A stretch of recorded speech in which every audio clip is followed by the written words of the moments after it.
Bonsoir à tous. Donc nous sommes toujours le 18 août 2016, il est 18h25. On va reprendre la lecture de l'Exode, chapitre 12.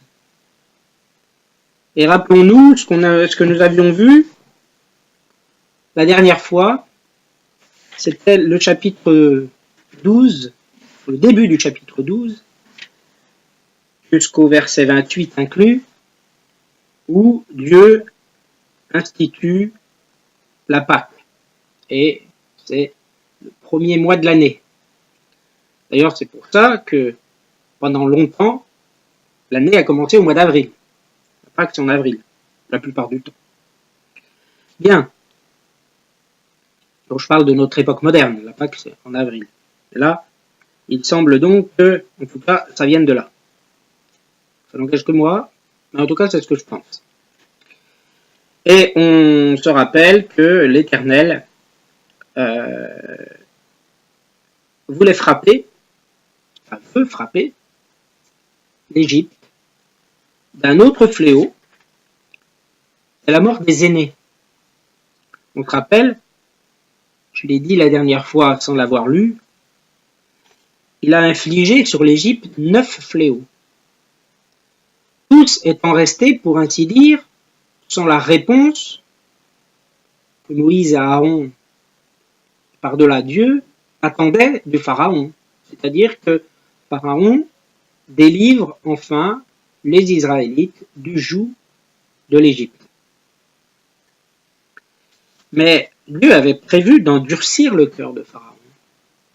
Et Dieu donc, s'il a endurci le cœur de Pharaon, c'était bien pour que l'Égypte et que même le peuple d'Israël voit que Dieu était tout-puissant. Que l'Égypte ne pense pas que c'était simplement des tours de magie, comme il a pu le penser pour le bâton qui se changeait en serpent ou les eaux d'un fleuve qui se changeaient en sang. Alors, Dieu a décidé de frapper fort devant l'obstination, l'aveuglement et, bien sûr, la méchanceté mêlée de Pharaon. 10e fléau donc, la mort des aînés. Au milieu de la nuit, l'Éternel tua tous les premiers-nés en Égypte, depuis le fils aîné du Pharaon qui siégeait sur son trône, jusqu'au fils aîné du détenu dans sa prison, et jusqu'à tous les premiers-nés des animaux.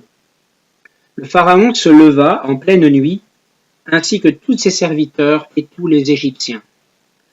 Il y eut de grands cris en Égypte, car il n'y avait pas une seule maison où il n'y ait pas un mort. La nuit même, le Pharaon appela Moïse et Aaron et leur dit : « Levez-vous, sortez du milieu de mon peuple, vous et les Israélites. Allez servir l'Éternel comme vous l'avez dit. Prenez votre petit et votre gros bétail comme vous l'avez dit. Allez-y et bénissez-moi. » Les Égyptiens poussaient le peuple. Ils étaient pressés de les renvoyer le peuple, pardon. C'était bien de le renvoyer dans leur pays, car ils se disaient : nous allons tous mourir. Le peuple emporta donc sa pâte avant qu'elle soit levée. Ils enveloppèrent les pétrins dans leurs vêtements et les portèrent sur leurs épaules.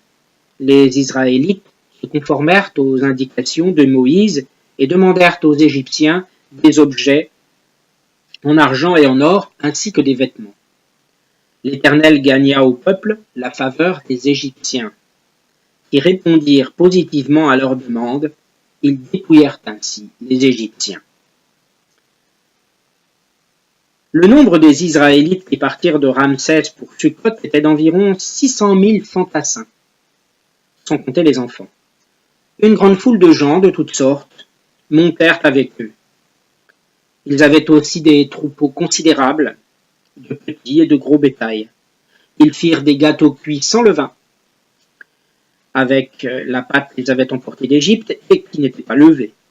En effet, ils avaient été chassés d'Égypte sans pouvoir s'attarder, sans même emporter de provisions. Le séjour des Israélites en Égypte dura 430 ans. Au bout de 430 ans, ce jour-là précisément, toutes les armées de l'Éternel sortirent d'Égypte. Ce fut une nuit de veille pour l'Éternel lorsqu'il les fit sortir d'Égypte. Elle sera une nuit de veille en l'honneur de l'Éternel pour tous les Israélites au fil des générations. L'Éternel dit à Moïse et à Aaron, voici une prescription au sujet de la Pâque. Aucun étranger n'en mangera. Tu circonciras tout esclave acquis à prix d'argent. Et alors il pourra en manger. L'immigré et le salarié étranger n'en mangeront pas. On ne la mangera que dans la maison. Vous n'emporterez pas la viande à l'extérieur de la maison et vous ne briserez aucun de ses os. Toute l'assemblée d'Israël célébrera la Pâque. Si un étranger en séjour chez toi veut célébrer la Pâque de l'Éternel, tout homme de sa maison devra être circoncis. Alors il pourra s'approcher pour la célébrer, et il sera comme l'Israélite, mais aucun incirconcis n'en mangera. Il y aura une seule loi pour l'Israélite et pour l'étranger en séjour parmi vous. Tous les Israélites se conformèrent à ce que l'Éternel avait ordonné à Moïse et à Aaron. C'est ainsi qu'ils agirent. Et ce jour-là précisément, l'Éternel fit sortir les Israélites d'Égypte en corps d'armée. Chapitre 13.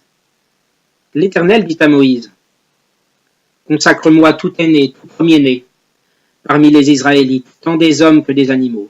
Il m'appartient. Moïse dit au peuple, souvenez-vous de ce jour où vous êtes sortis d'Égypte, de la maison d'esclavage. En effet, c'est par sa main puissante que l'Éternel vous en a fait sortir. On ne mangera pas de pain levé. Vous sortez aujourd'hui, au cours du mois, des épis. Quand l'Éternel t'aura fait entrer dans le pays des Cananéens, des Hittites, des Amoréens, des Éviens et des Jébusiens, qu'il a juré à tes ancêtres de te donner, pays où coule le lait et le miel, tu rendras ce culte à l'Éternel. Au cours de ce même mois, pendant 7 jours, tu mangeras des pains sans levain et le 7e jour, il y aura une fête en l'honneur de l'Éternel. On mangera des pains sans levain pendant les 7 jours. On ne verra pas chez toi de pain levé ni de levain sur tout ton territoire. Tu diras alors à ton fils, c'est en mémoire de ce que l'Éternel a fait pour moi que je suis sorti d'Égypte. Ce sera pour toi comme un signe sur ta main et comme un souvenir entre tes yeux, afin que la loi de l'Éternel soit dans ta bouche. En effet, c'est par sa main puissante que l'Éternel t'a fait sortir d'Égypte. Tu respecteras cette prescription au moment fixé d'année en année. Quand l'Éternel t'aura fait entrer dans le pays des Cananéens, comme il l'a juré à toi et à tes ancêtres et qu'il te l'aura donné, tu consacreras tout premier-né à l'Éternel, même tout premier-né des animaux que tu auras. Les mâles appartiennent à l'Éternel. Tu rachèteras avec un agneau tout premier-né de l'âne. Tu ne rachèteras pas, ne le rachètes pas. Je recommence. Désolé. Donc verset 13. Tu rachèteras avec un agneau tout premier-né de l'âne. Si tu ne le rachètes pas, tu lui briseras la nuque. Tu rachèteras aussi tout premier-né de tes fils. Et lorsque ton fils te demandera un jour, que signifie cela? Tu lui répondras, par sa main puissante, l'Éternel nous a fait sortir d'Égypte, de la maison d'esclavage. Et comme le Pharaon s'obstinait à ne pas nous laisser sortir, l'Éternel a fait mourir tous les premiers-nés en Égypte, depuis les premiers-nés des hommes jusqu'aux premiers-nés des animaux. Voilà pourquoi j'offre en sacrifice à l'Éternel tout premier-né des mâles et rachète tout premier-né de mes fils.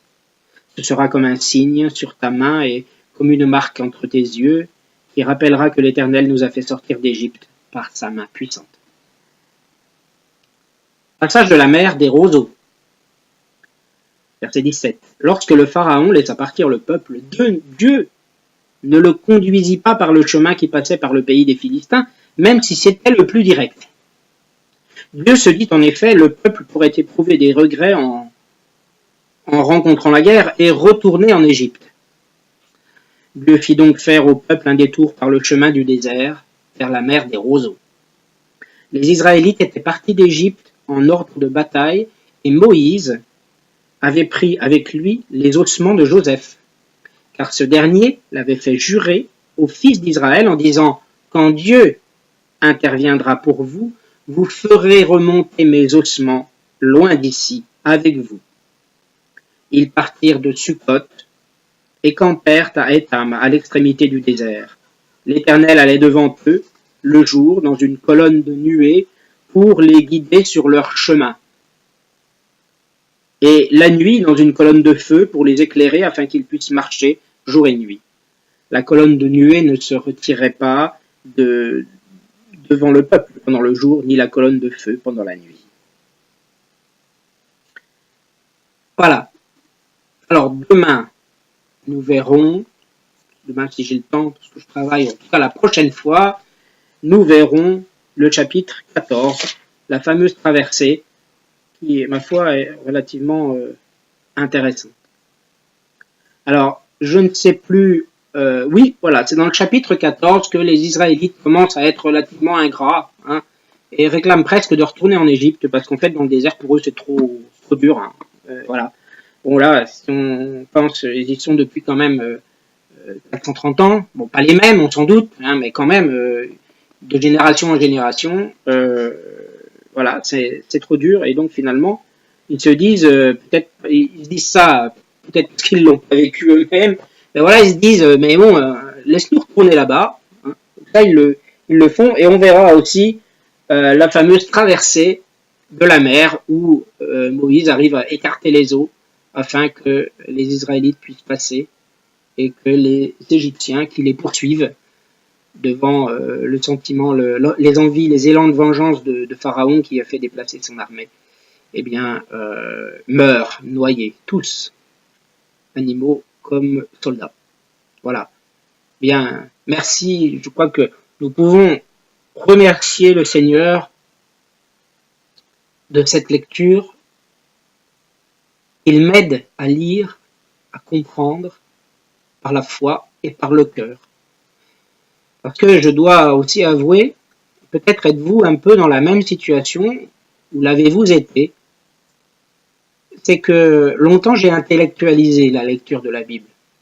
Alors bien sûr, il n'est pas question de prendre tout cuit, tout ce qu'il y a d'écrit, mais avec le cœur, la parole de Dieu est vérité.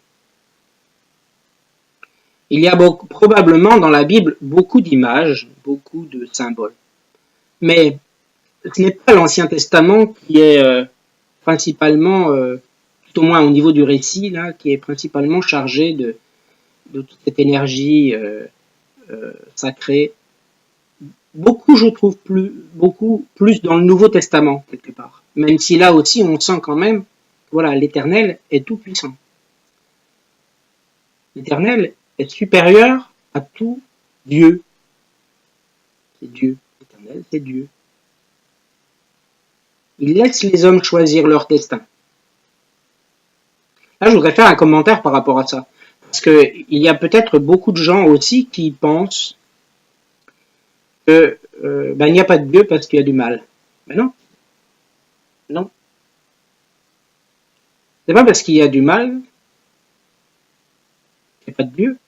C'est pas parce qu'il n'y a pas de Dieu qu'il y a du mal. Les hommes choisissent de ne pas se rapprocher de Dieu. Les hommes choisissent de ne pas suivre le chemin de Dieu. Les hommes choisissent de ne pas se laisser illuminer par la lumière de Dieu dans le bien. Les hommes choisissent de ne pas croire en Jésus. Les hommes choisissent de ne pas se laisser inspirer par l'Esprit Saint. Les hommes le choisissent.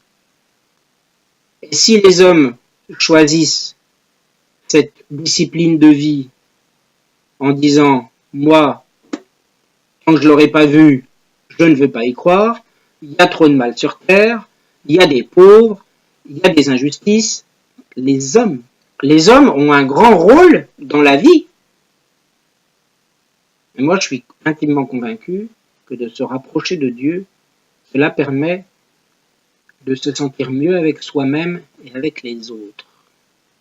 La Bible, même si je ne l'ai pas lue en entier, mais je le sais, je le sens, j'ai pu le lire déjà plusieurs fois, mais ma fréquentation des lieux de culte m'en a de toute façon convaincu. Ma foi, dont j'ai eu, pour ainsi dire, l'appel il y a 2 ans de cela, lorsque j'étais malade, eh bien, m'en a convaincu. Et aujourd'hui, je sais que Dieu agit, a toujours agi dans ma vie. Simplement, j'avais choisi, alors sans en être conscient, sans que ce soit délibéré, sans que ce soit par mépris, j'avais choisi de ne pas l'écouter, de ne pas suivre la voix de Dieu. Alors, il faut du temps, il faut beaucoup d'implications, beaucoup, oui. Mais je crois qu'on peut le faire. Je vous y encourage et j'aimerais que nous nous y encouragions les uns les autres à nous rapprocher de Dieu. Allons plus dans les églises, dans les lieux de culte, intéressons-nous, lisons, surfons sur Internet, mais posons-nous des questions si déjà on se pose des questions, qu'on éprouve du respect. Il y a quelque chose en nous qui nous dit qu'on est quand même attiré, peu ou prou, de quelque façon que ce soit, vers Dieu, vers la question religieuse. Donc voilà, je tiens aujourd'hui à faire cette prière, de remercier Dieu de nous permettre cette parole. Je veux dire, de nous permettre de lire cette parole, de nous en envoûter en quelque sorte, de nous en imprégner, d'aimer la parole. D'aimer la parole, que la parole c'est Dieu. Alors, et Dieu, la parole c'est Jésus, le Fils, qui a été envoyé sur la terre par Dieu pour racheter les péchés des hommes. Là, pourquoi il y a un autel dans les églises? C'est pas bien compliqué. L'autel, pour moi, symbolise le corps de Jésus-Christ, homme, Dieu fait homme, qui a été sacrifié par Dieu pour racheter le péché des hommes, il y a de cela environ 2000 ans. Un peu plus que 2016 ans, mais dirons-nous environ 2000 ans. Dans la Bible, ce sont des livres qui ont été découverts, écrits du temps de Jésus, un peu après, bien sûr, puisque Jean est un apôtre qui a vécu aussi vers la fin du 1er siècle. Mais je veux dire que la Bible est tirée de documents réels qui ont été écrits, découverts, et qui font état de la divinité de Jésus. Je parle notamment du Nouveau Testament. Et pour moi, la Bible ne peut pas être un ramassis de bêtises. La Bible ne peut pas matériellement être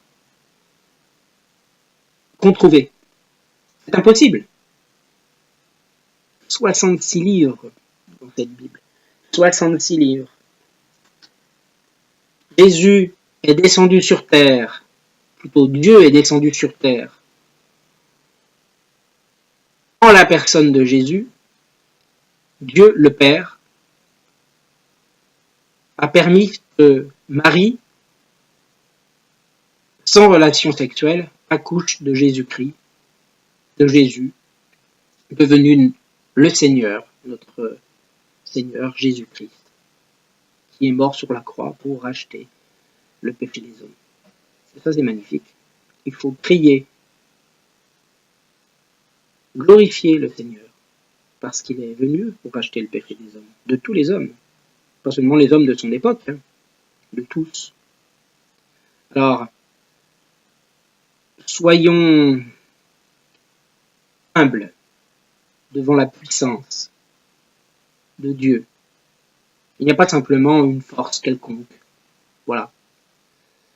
C'est vrai que pendant un temps, j'ai eu tendance, tout au moins inconsciemment, à être un peu agnostique.